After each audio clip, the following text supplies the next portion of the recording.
Now, let's understand the difference between experiencing the pain of trauma, which might have been shut down right after the event of trauma. The person might have just disconnected from that, stuffed it, did preoccupied themselves with other things, even as a child, a young child, and avoided the pain of that. And when they start as an adult, when they begin to unpack that and realize, oh, this is something that I really do need to deal with, then there is going to be a great deal of pain that comes up with that.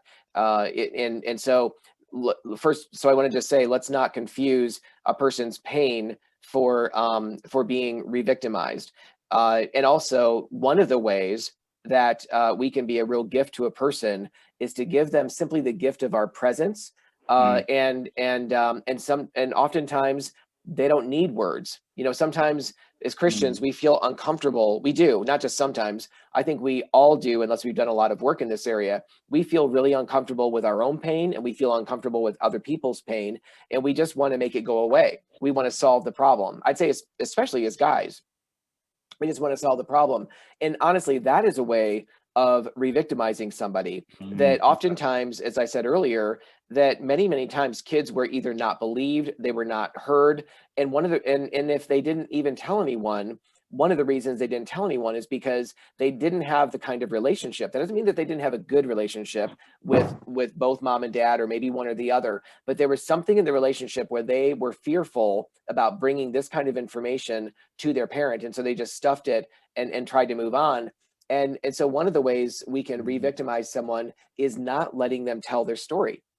Let them talk about it if they want to. The flip side of that would be, we can also try to push too soon, or even pushing at all isn't appropriate, but we can try to sometimes want them to get their story out that they may not be ready to tell yet.